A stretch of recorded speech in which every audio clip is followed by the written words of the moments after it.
સૌથી પહેલાં મિત્રો તમે ડેમો ટેટસ વિડીયો જોજો, પછી આપણે એડિટિંગ સ્ટાર્ટ કરીએ.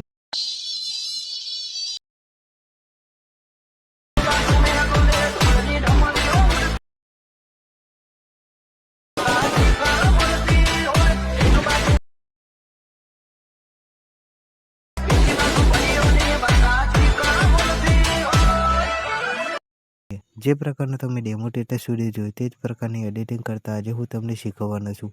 અને આ પ્રોજેક્ટની XML ફાઇલ તમને મારા ટેલિગ્રામ ચેનલની અંદર મળી જશે. અને ટેલિગ્રામ ચેનલની અંદર જોઈન્ટ ના થયો તો જોઈન્ટ થઈ જાજો. લિંક આપણે નીચે ડિસ્ક્રિપ્શનમાં આપી દીધી છે. ટેટસમાં થોડો ફેરફાર કરવાનો રહેશે. ચાલો મોબાઈલ સ્ક્રીન ઉપર હું તમને જણાવી દઉં.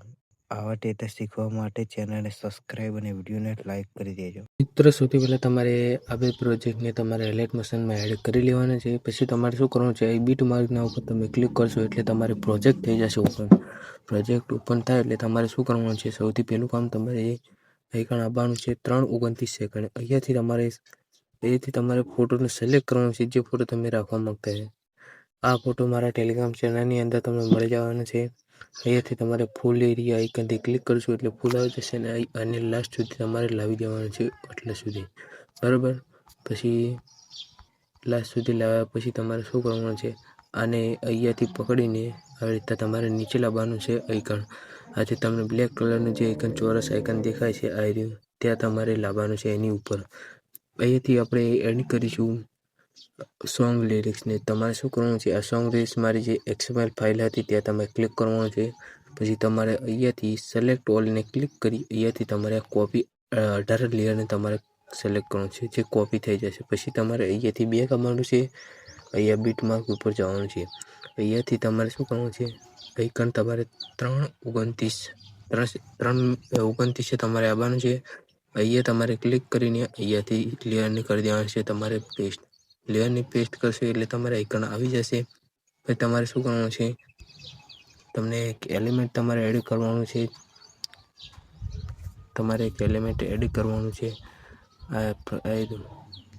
આ તમારે એલિમેન્ટને તમારે એડ કરવાનું છે, બરાબર. આ તમને મારા ટેલિગ્રામ ચેનલની અંદર તમને જોવા મળી જશે.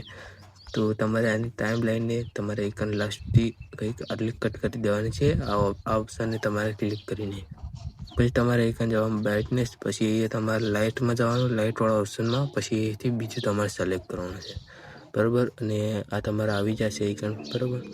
પછી તમારે જે ઇફેક્ટો તમારે આઇકન જ છે, તમારે શું કરવાનું છે, આઇકન ઇફેક્ટ ગિફ્ટ છે ત્યાં ક્લિક કરી એડિટ ગ્રુપમાં જઈને તમારે અહીંયા બધીને તમારે સિલેક્ટ કરી લેવાની છે. સિલેક્ટ ઓલ કરીને તમારે ખાલી જે આ ઉપરની જે લાઈન છે તેને છોડીને બીજી બધી તમારે કોપી કરીને તમારે આઇકન પેસ્ટ કરી દેવાની છે.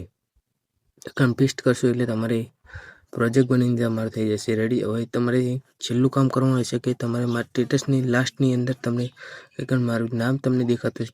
તમારે ત્યાં નામ લખવું હોય તમારે શું કરવાનું છે, અહીંયાથી તમારે લેવાનું છે બેગ. પછી જવાનું છે તમારે ક્રોમ બ્રાઉઝરમાં જશો એટલે તમારે આઇકન સિલેક્ટ કરવાનું ગુજરાતી ફોન કન્વર્ટ. પછી તમારે આઇકન પહેલી જે વેબસાઇટ દેખાય છે ત્યાં તમે ક્લિક કરશો એટલે તે અંદર આવી જશે. પછી તમારે આઇકન બીજા આઇકનને ક્લિક કરી અને આઇકન નીચે જવાનું છે તમારે. પછી તમારે આઇકન કેપ 127 તમારે આ સિલેક્ટ કરવાનું છે. પછી આઇકન તમારું નામ લખવાનું, જેમ કે હું મારું નામ લખું.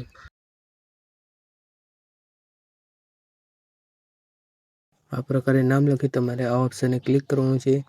એ તમે ક્લિક કરશો એટલે કંઈક તમને આ ABCDના જે અક્ષરો છે તેની અંદર તમને આઇકન જોવા મળી જાય. અને તમારે કરવાનું છે કોપી કર્યા બાદ તમારે આવવાનું છે એલાઇટ મોશનની અંદર ને અહીંયા તમારે ક્લિક કરી અહીંયા એ સ્ટાઇલમાં જઈને તમારે અહીંયાથી તમારું જે નામ લખ્યું હતું તે તમારે આઇકન ક્લિક કરવાનું છે. જે તમારું નામ હોય એડિટ ક્રિએશન, જે ખાલી આંકડા લખતા નહીં, આંકડા આઇકન નહીં આવે. જેમ કે જો હું તમને લખું આઇકન 1 લખીશ તો આઇકન આવી રીતે આવશે. એટલે તમારે આંકડા નથી લખવાના, ખાલી તમારે નામ જ લખવાનું છે. અહીંયા તમારે ઉપર ટિક કરવાનું છે. અહીંયા પછી તમને એક પેલું એલિમેન્ટ તમને જોવા મળે તો સ્ટેટસની અંદર તે તમને એડ કરવાનું છે. આઇકન 3:29 આવી તમારે, બરાબર. આઇકન તમારે ડાઉનલોડ ઉપર જશો એટલે તમારે અહીંથી ઓલ સિલેક્ટ હું અહીંથી લઈ લઉં છું તે એલિમેન્ટ મારો. અહીંથી તમને આ એલિમેન્ટ તમને જોવા મળશે મારા ટેલિગ્રામ ચેનલની અંદર અને લઈ લેવાનું છે અને સિલેક્ટ કરી આઇકન જવાનું છે. પછી લાઇટિંગમાં જઈને તમારે બીજા ઓપ્શન તમારે સિલેક્ટ કરવાનું છે. આની અંદર તમારે એક ઇફેક્ટને એડ કરવાની રહેશે, જે ઇફેક્ટનું નામ છે કલરાઇઝ. અહીંયા તમે એડ કરવાનું છે. એડ થઈ જશે સ્ટાન્ડર્ડ સેટિંગમાં. તમારે શું કરવાનું છે, અને આ જે ઓપ્શન તમને દેખાય છે તે ઓપ્શનને પકડીને તમારે નીચે તરફ લાવવાનું છે. જે કલર તમે રાખવા માંગતા હોય તે તમારે અને લાવવાનું છે. ઘણા આવ્યા બાદ તમારે શું કરવાનું છે, અને કરી દેવાનું છે બેગ, બરાબર. પછી તમારે આટલું કામ તમારે થઈ ગયા બાદ તમારે શું કરવાનું છે, અહીંયા તમારે જે તમે પોસ્ટર લગાવવા માગતા હોય, જેમ કે મારું જે પોસ્ટર છે તે કંઈક આ પ્રકારનું જે મારે પોસ્ટર છે. તમારે આને શું કરવાનું છે, અહીંયાથી કંઈક આટલું કટિંગ કરીને તમારે આ ઇફેક્ટને એડ કરવાની છે. એનું નામ છે રેડ વેબ. તમારે શું ફર્સ્ટમાં એક રીફ્રેમ કરીને આને કરી દેવાનું છે 0. એક તમે યાદ રાખજો, આને 0 કરવાનું છે. અને લાસ્ટમાં આવીને આને કરી દેવાનું છે એકદમ ફૂલ 360. અને તમારે શું કરવાનું છે, એ તમે નીચે જશો એટલે તમને આ દેખાશે આઇકન. તો આઇકન તમને કરી દેવાનું છે 6, અને કાઉન્ટરને કરી દેવાનું છે તમારે 6. પછી તમારે અહીંયાથી બિલકુલ તમારે રેડી થઈ ગયું છે ડેટા. હવે તમારે ખાલી શું કરવાનું રહેશે, અહીંયાથી તમે ક્લિક કરશો એટલે તમારે અહીંયા એક્સપોર્ટ તમારે કરી દેવાનું રહેશે. વિડીયો એક્સપોર્ટ થઈ જશે.